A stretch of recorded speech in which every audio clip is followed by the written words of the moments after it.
Olá, meu amigo telespectador. Estamos aqui com mais um programa Missão Saúde na TV. E não poderia ser diferente, né? Sempre trazendo as melhores informações para você que está aí em casa. E hoje nós estamos com um tema muito bacana, gente, assim, que a gente tem observado que é muito negligenciado de alguma forma, mas que hoje aqui no Missão Saúde na TV nós vamos estar discutindo, que é sobre a TPM. Você sabe o que é TPM? Você sabe que é, como funciona. Então é isso que nós vamos tratar aqui hoje no programa. E como eu quero explorar essa convidada, né, aqui no programa, porque ela quer viajar, gente, ela quer me abandonar, entendeu? Então, esses dias a gente só tá tipo o clube da Luluzinha aqui, né? E aí os homens estão deixando a gente aqui para discutir os nossos temas, né? Que os temas das mulheres, na verdade, esse tema TPM, gente, é um tema amplo, viu? Não é só para as mulheres, não, tá? Vocês vão entender o porquê que não é só para as mulheres, tá? É para a família toda, né, doutora Rejane? Se apresente aí para o nosso telespectador que ainda não lhe conhece, que eu acho difícil, mas se apresente. Tá certo. Eu sou Regiane, eu fiz a graduação em Medicina pela Universidade Federal do Pará e depois fiz a especialização em Ginecologia e Obstetrícia e subespecialização em Ginecologia Endócrina pela Universidade Federal de São Paulo, Escola Paulista de Medicina, onde eu fiz o mestrado nessa área, né? Que é uma área que abrange o conhecimento dos hormônios femininos, né? Que agem em situações como irregularidade menstrual, TPM, menopausa. Então essa é a minha praia. E eu estou mais uma vez aqui com muito prazer e muito grata para estar falando de um tema que perturba muita gente, né? E muita gente deixa passar batido, sofrendo sem saber o que fazer. Verdade, mas o Missão Saúde chegou para resolver os seus problemas. Olha aqui, né? Brincadeira, gente, mas assim, a gente está aqui realmente sempre com essa intenção, né, de trazer temas atuais e ao mesmo tempo temas que possam agregar algo na sua vida, né? E aí, doutora, eu já queria começar, né, com esse rol de perguntas que explicando primeiro para o nosso telespectador o que é essa TPM, que a gente escuta tanto falar, muitas vezes até com tom de brincadeira, né? E que, na verdade, vocês vão, como eu falei, vocês vão entender a fundo o que é isso, né? Então, fala para a gente um pouquinho o que é essa TPM, se é isso mesmo, é esse nome mesmo. Então, fala aí. TPM, que é comumente a tensão pré-menstrual, é, na verdade, uma síndrome pré-menstrual, que são um conjunto de sintomas e sinais que acompanham a mulher antes do período menstrual. Tá? São vários sintomas, e desde sintomas emocionais, sintomas psíquicos, sintomas físicos, que atrapalham a mulher mais ou menos 5 dias até 14 dias antes da menstruação. Então, assim, o tempo, porque as pessoas perguntam muito, né?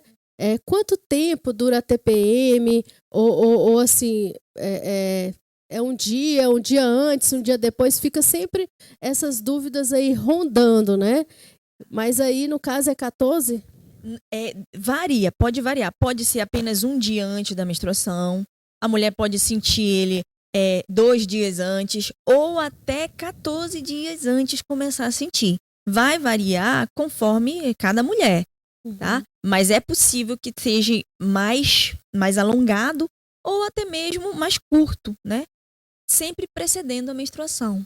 Sempre precedendo a menstruação. Por isso que é pré, né? Ali, pré-menstrual.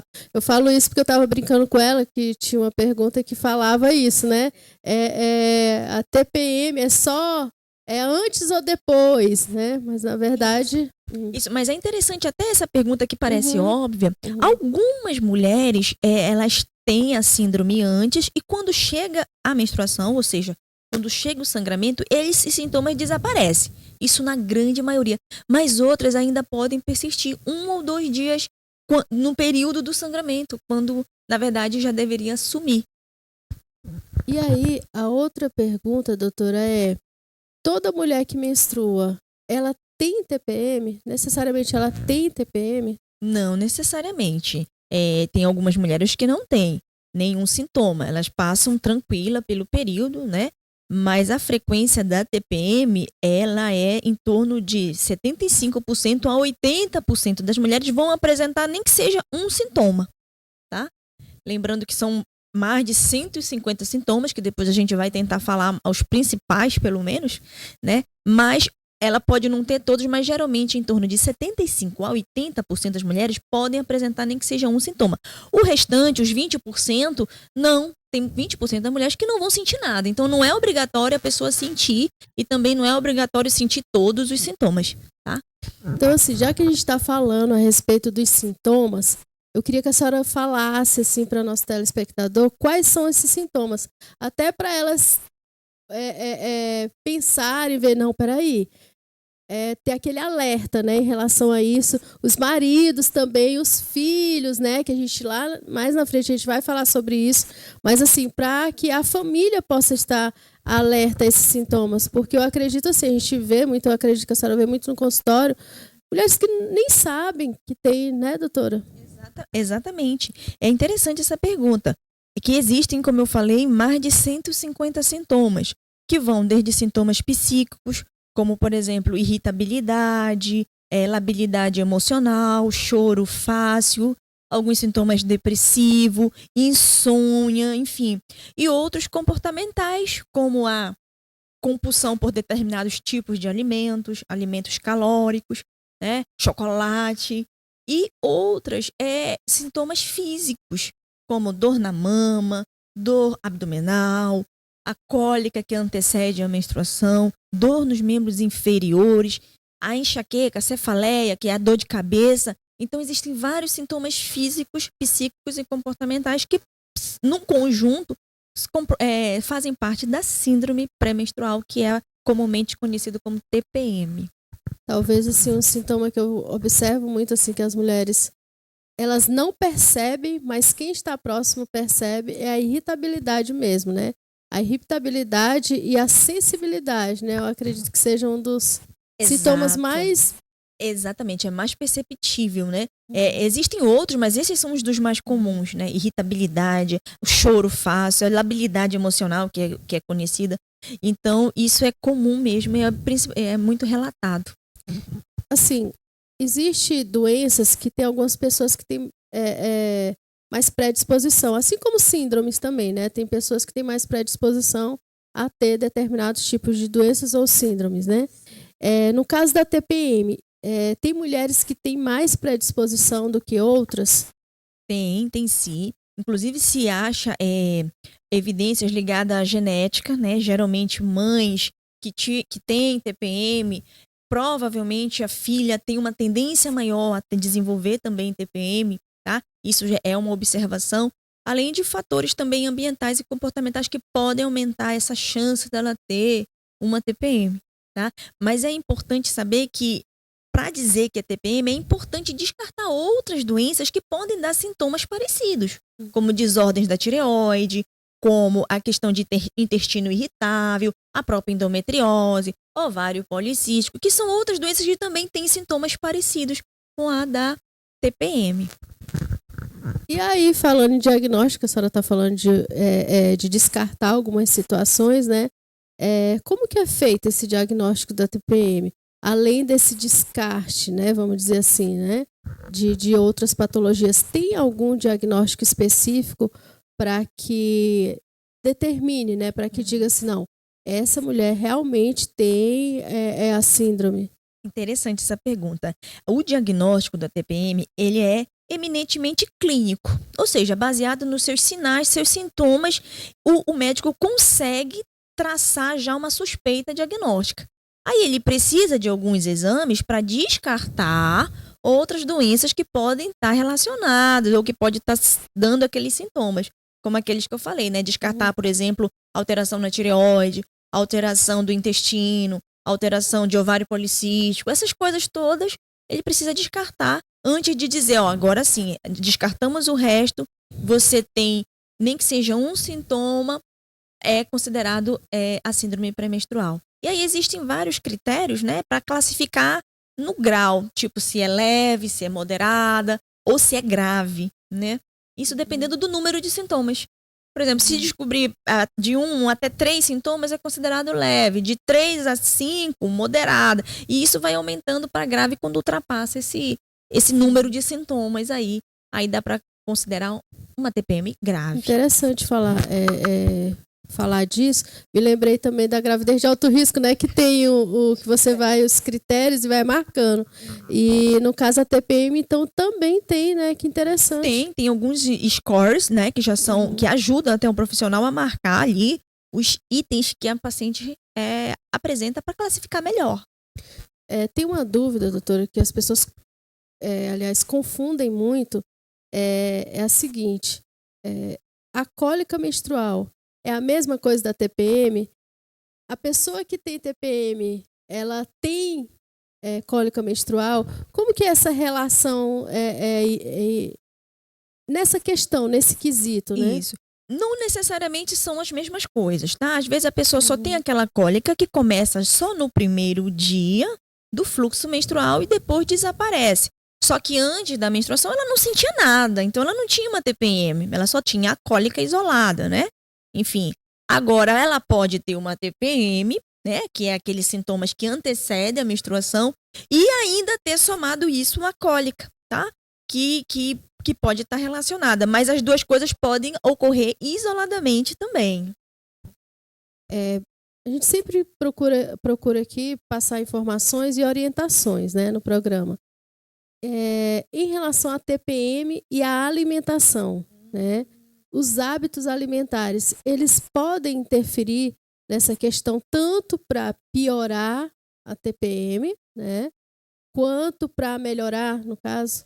Pode sim, tem muitos estudos que mostram que o hábito alimentar com consumo exagerado de cafeína, de produtos, de alimentos estimulantes, de carboidratos simples, né, industrializados, multiprocessados, eles podem exacerbar os sintomas ou até mesmo dar um gatilho para começar esses sintomas, tá?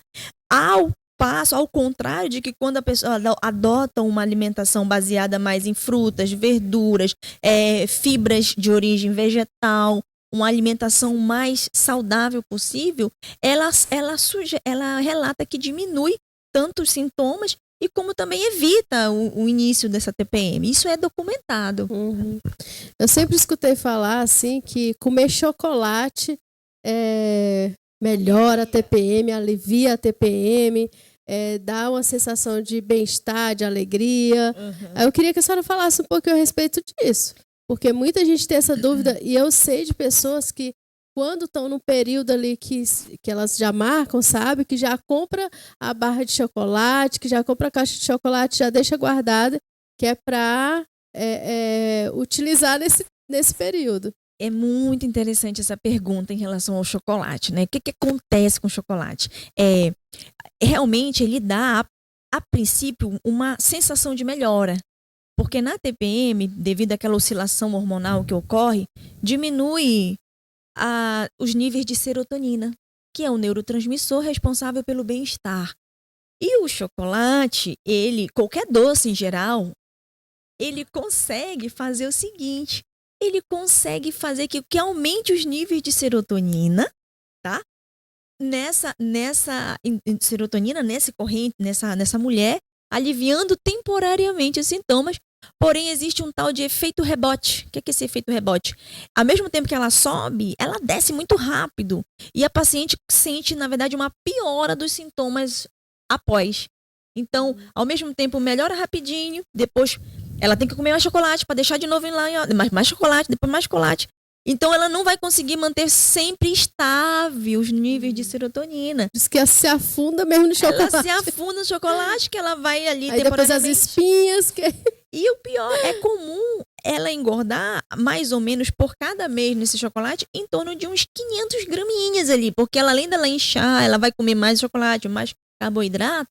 E isso vai acarretar um ganho de peso corporal, à custa de gordura e não de massa magra, né? E se ela for somar por um ano que ela passa nisso, é mais ou menos uns 6 quilos por ano, né? Então, então, se a gente não se cuidar, vai aos poucos enganando, tipo enxugando gelo. Você melhora um pouquinho, depois piora um pouquinho, e depois no no final acaba comprometendo o peso, né, e outras desordens relacionadas a ele. Tá vendo aí, gente? É mito, viu? Esse negócio do chocolate. Então não procure mais a desculpa da TPM para querer comer chocolate, né, doutora? Isso. Exatamente. Ela vai sentir aquele alívio imediato, né? Porém, dá o efeito rebote que em seguida piora e depois quer mais chocolate. E aí isso é impossível manter. Então existem outras estratégias que a gente vai comentar para que você evite chegar nesse ponto e tenha também uma sensação de saciedade aí. Certo. Gente, nós já estamos encerrando aqui o primeiro bloco do Missão Saúde na TV, mas não saiam daí, fiquem ligadinhos que já a gente volta com mais informações para você. Olá, pessoal. Estou aqui para falar para vocês de uma loja super top da cidade, que é o Lojão das Clínicas Marabá, que fica lá na Najib Mutran, número 417. Lá você encontra uma linha muito grande de produtos médico-hospitalar, como oxímetros, aparelho de pressão, nebulizadores, assim, vários outros produtos. Não deixe de conferir e dar uma passadinha lá no Lojão das Clínicas Marabá. Estamos aguardando por você.